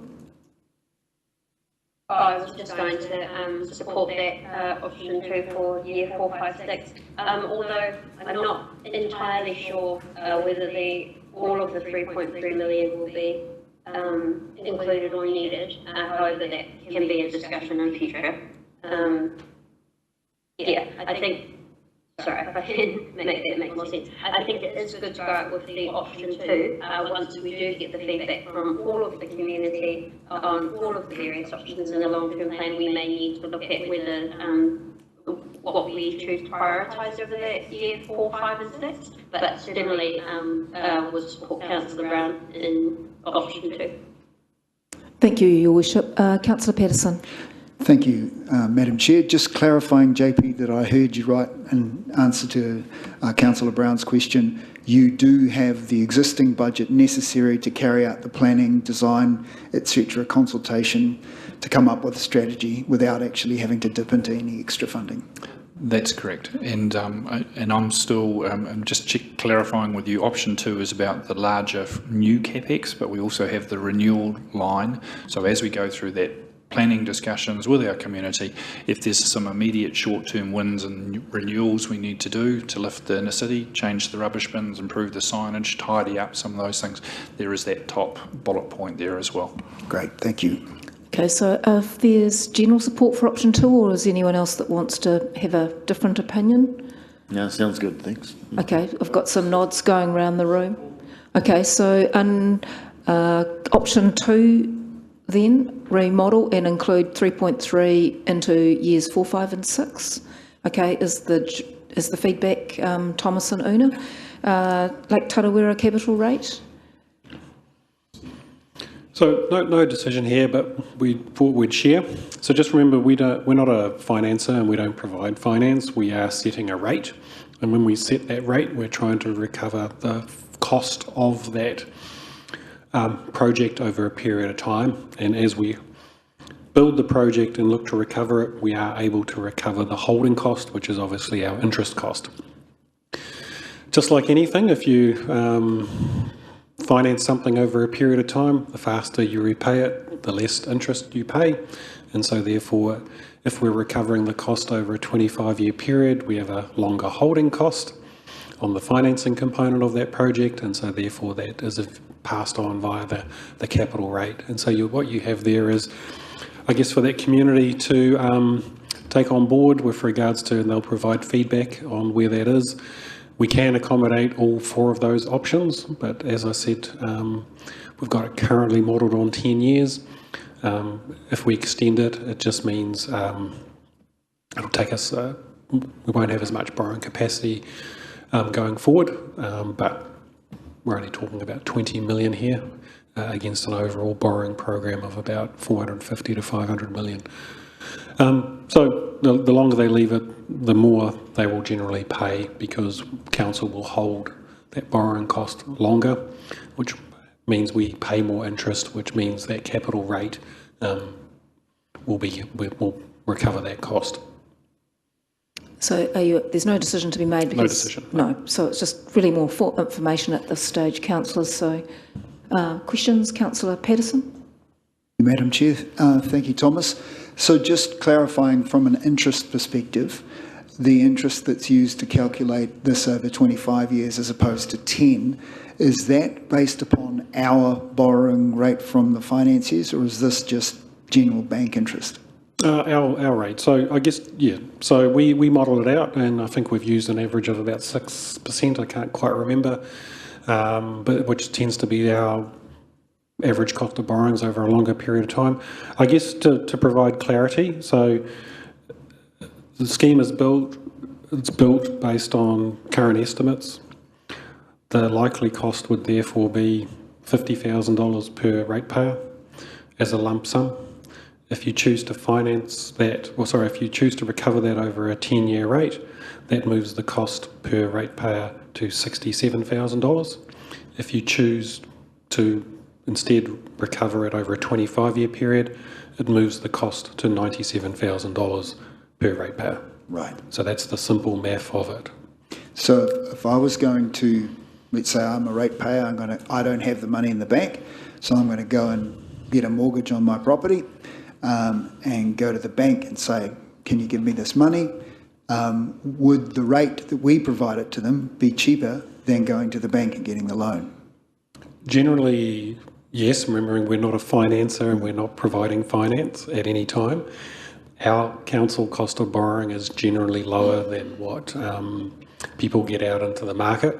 The difficulty that we have is that while our current cost of borrowing is cheaper than that 6%, we do have to set the rate based on the period. So we have to estimate what the finance cost to council would be over that period, which is therefore, when you're modelling that, a 25-year rate is generally higher than a 2 to 3 year rate. And so we do therefore have a rate built into our calculations that are generally a little bit higher than our normal weighted average cost of capital.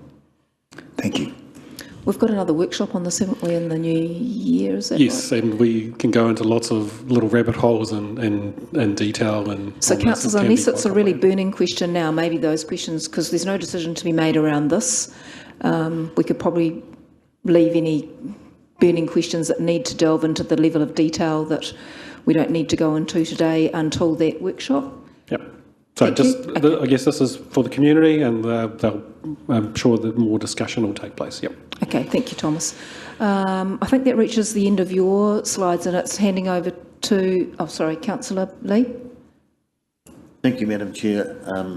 Don't want to go into any rabbit holes, and I look forward to the next workshop. Just one question that may assist the Tarawera ratepayers, if perhaps Stavros could answer. One of the things that was of concern to them was the averaging of the cost of the scheme across each of the houses. Is that unusual to do that, or is that the same, the way we're going about that? Is that, what sort of precedent is there for doing that? Is that the way it was done with Hamarama, Rotorua, for example? Just maybe a quick response for that. Otherwise, I think that's a question that can be left to the workshop, Stavros. The quick response is that it's the normal practice in every reticulation scheme and in every rate you strike for any service. You harmonise the rate across the whole rate payers, not at individual Thank level. you, Stavros. I think that now brings to a close the... No, sorry, Not Thomas. quite. So Sorry, Thomas. just to make sure that we've got clear clarity, I'm going to come back to that. I think we've got the priority to CapEx, that slide. Yep. So just as to whether there was any direction from councillors as to include any of these elements or not, bearing in mind that not currently included. So is the option, given that we had set out, if we go right, that's what I said, if we go right back to the first slide, which was going back to all of our workshops, is that we agreed on what our priority one things were, and that was what we were focusing on in terms of this first 3 years. So these would really be, that's the key message, and that's how we've struck the potential rates, and that if any of these are to be included, then the community needs to be aware that that will only increase the starting point. So is it really just more a question of asking for general feedback rather than actually remodelling the whole thing with other things in there? Maybe, Una, you could... We need direction as to whether you want us to remodel any of this or not, or whether you want to do the second with regards to just get general feedback from the community. Maybe, Your Worship, do you have a comment or a question around that? I think, through you, Madam Chair, I think that you have summed that up very well. And, yeah, I think you have summed that up very well. The only thing in here that I think I am not entirely clear on is just Councillor Brown's request to include something within the inner city, but was that addressed in the following slide that we've just looked at on option 2? Yes, it was. Remodel? Yes, it was. Yeah, that was all from me. Thank you. Thank you. So I'm just checking, unless there's questions around that. Councillor Patterson? Thank you, Madam Chair. I think also, Thomas, you made a comment about bundling up, what is it, the roading ones and the walking and cycling improvements into a question for the community. Do you want these? Or something along those lines. Didn't you make a comment like that? Yeah, so we've dealt with the aquatic centre, we've dealt with the CBD. Some of these can be posed as questions. So if you're therefore, the signal I'm getting is you're not wanting anything else modelled. When we do the consultation document, we will look at these, what we've previously discussed with our community, and include the appropriate discussion into the CD. Yep. Councillor Barker? Just a question. Are we able to make it clear that if you do that, that this is across a 10-year period, so that people understand that it's not just this first few years, that just the timescale is important, because some of these projects they're ongoing maintenance and issues, so people may need to just know that. Okay, thank you for that. So I think it's agreed then that we don't ask for any further remodelling, but it's just really a question for general feedback from the community, but there will be some packaging up of the cycling, walking, roading things. So we'll just... Councillor...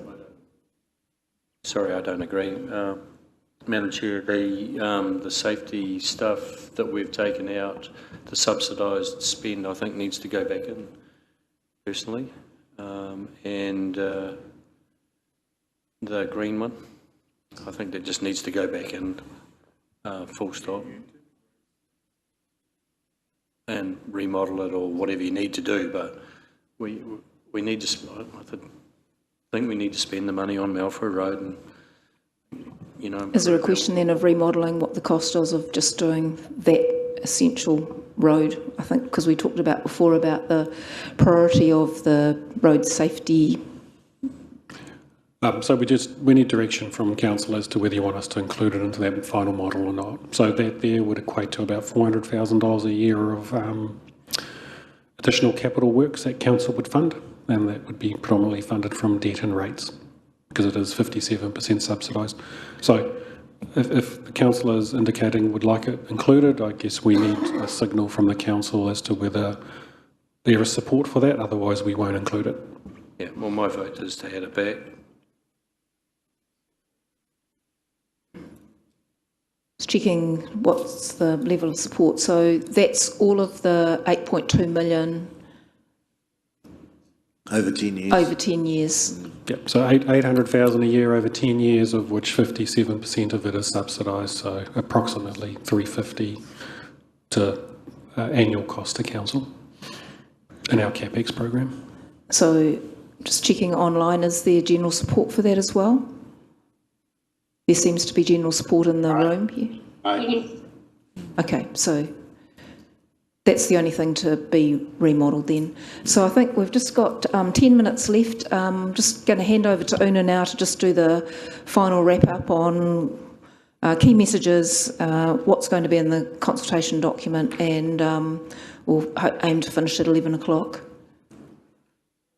Thank you, Madam Chair. So I've only got 2 slides, so it shouldn't take very long. And I think listening to your conversations today, I think we've got a very clear steer on what the CD will be based upon going out to the community for consultation. Just want to take you back to, I think, the very first workshop for just a minute. And this might be something that you just want to have a bit of a look over the Christmas break as well. We provided a set of slides which was around key elements for a successful LTP. And one of the slides within that stack was a slide around the rules for a successful LTP. And I just want to pick on 2 of them in particular, and that was around presenting the right debate to the community. So a consultation document that focuses on the balance between the community's needs and aspirations, the service realities and the community's willingness to pay. And then secondly, about telling an integrated story. So a single story that threads together the council's direction for Rotorua over the course of the 10-year span that you have been working to develop over the last 4 or 5 months that we've been working on the LTP journey. So just to keep those 2 things in mind when we start sort of talking about the next couple of slides that I've got up on the screen there. So what we've been, I guess, in the background working on while you've been having these conversations about what does your work program look like, what are the services that you're going to deliver, what are the focus areas and what are your key projects. We've been trying to work on, well, how do we pull all of that together and what is the key messages and themes that need to underpin all of these conversations that you've been had. And it's, I think, hopefully what we've been working on kind of summarises those conversations that you've had during this period, and I think have actually been quite well solidified today. So I'm just going to test that with you so that I've then got really clear direction to what to start using all of your discussions to start the creation of that CD. So we're talking about a long-term plan that is about holding steady in turbulent times. So this council will ensure a really solid foundation in which the council will deliver services well and to expected levels. It will focus on key essential infrastructure and complete committed projects. In doing all of that, you've considered yourselves to be prudent, working within the means that you have, and focused with targeted actions to achieve agreed outcomes. I might just pause there to see whether there's any sort of feedback on that. I'm not seeking, I guess, wordsmithing, but just seeking general guidance that if you were when you were at the barbecues over the summer period and you are talking to the community about the LTP, does this kind of in a nutshell summarise what you've been working on and what you are trying to base your long-term plan on? And perhaps I could go to your worship first for the comment.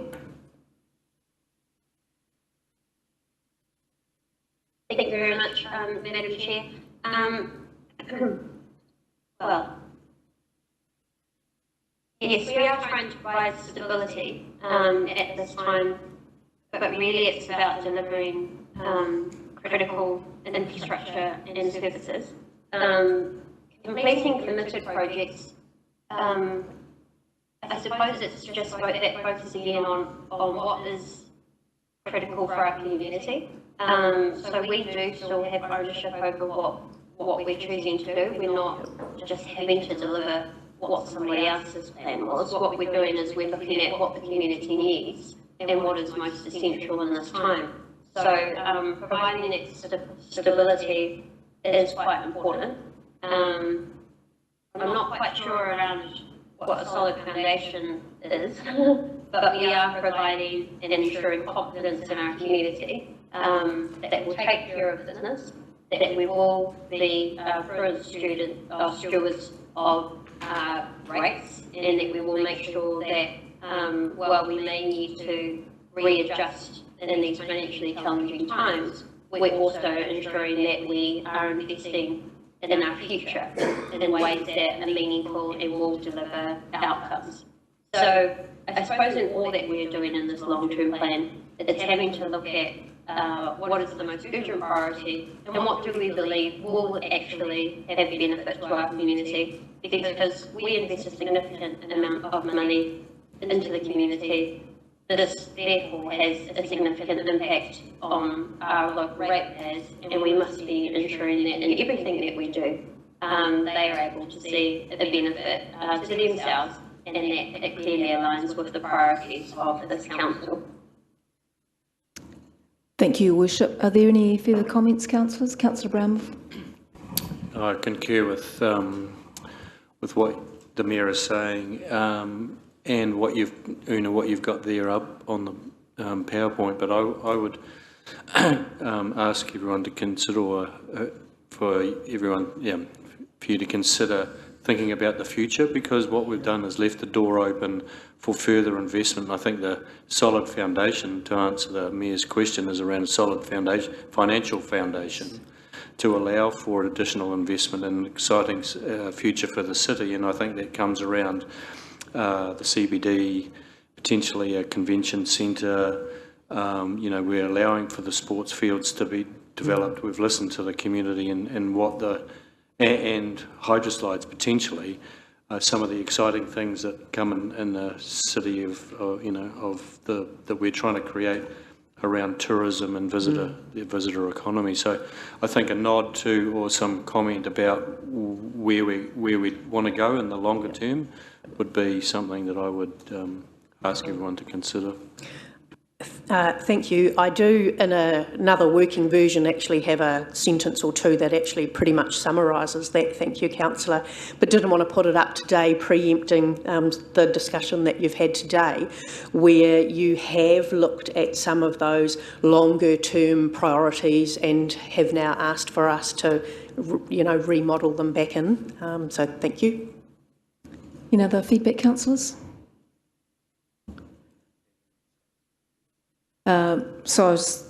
Thanks, Una. I think you've probably, in your wider CD document, just where, the message for the community is that we're recognising the current constraints that they have, so we're trying to do the best that we can for our ratepayers. We've had a reprioritisation process, and that's been a robust process as well, but there is the opportunity, and we are still focused on the future for Rotorua and about making change, but there's just not the opportunity to do it given the current financial constraints that we're working in, but we're working within our means to deal with the issues that we need to deal with today, and then still having the opportunity to look at what we can do in the future. So I think that would be my feedback. So we'll just move on then to the final slide if there's no other feedback. CD elements. Cool. So this really just carries on from that previous slide and will need to be updated based on your direction you've given us today and stuff. But essentially the elements that you have is around a work program that has doubled down on service delivery and seeks to ensure the same level of service as is currently being delivered, and in some cases actually looking to increase that level of service. There's the recognition that there are a clear set of outcomes, and just take you back to those 9 community outcomes that you've set for yourselves as the base of your LTP, and that to achieve some of those outcomes, resourcing is required. And an example there is that added funding that you've put into Rotorua NZ, and then subsequent direction today around the inclusion of the direction for the aquatic centre and the direction for the inner city. That you've also made some assumptions into the work programme and that you will need to consult on, and so that will be around Airbnb, the rating of the vacant land, so remember the half charge, looking at fully charging those. Just to remind you that there will be a conversation around the future delivery model for pensioner housing, and we've touched on the aquatic centre a number of times there.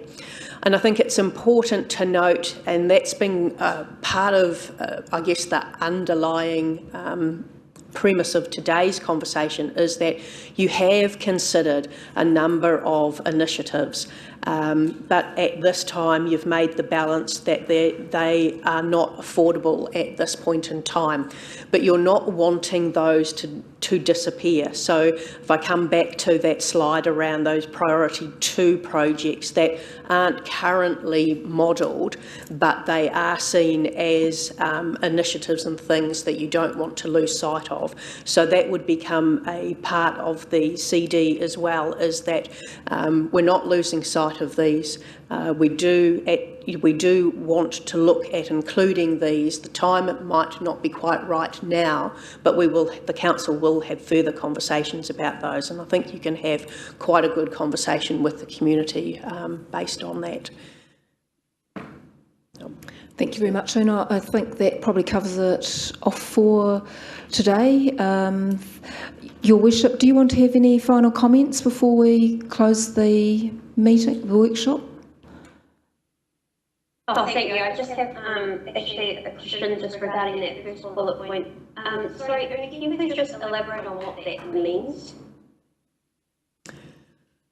What doubling down on service delivery, seeking to ensure the same level as what is currently being delivered? Yeah. There's a lot of change being proposed in this long-term plan. I think it's a nod to the comments that you had made earlier about being good stewards, and the focus on key essential infrastructure is what I'd intended there.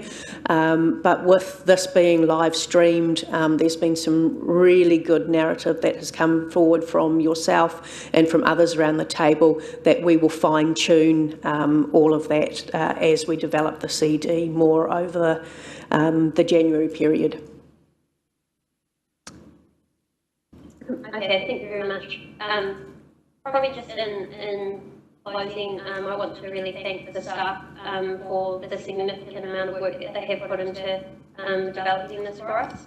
I know the challenge that we put to them, and especially the challenge of trying to keep the rates as affordable as possible, with an ambitious goal of 10% and preferably lower, has been a monumental task for them to look at. So I do appreciate that what we've got in front of us now does align with what this new council was seeking. I look forward to having this discussion with the community and being able to make a final decision later. This discussion is a hard one that we have to make just because of the financial times that we're in. Even if you look at the change of the new government, the messaging that's consistently coming from them is a significant challenging financial situation we're in. Messaging from the likes of Treasury New Zealand saying this will be the hardest LTP of councils. And yes, this is a very hard time, but this is why we're here. And this is what we have been preparing for, so that we can provide the best plan and the best proposal possible for our community on what our vision will be over the next 10 years, because we will make it as affordable as possible.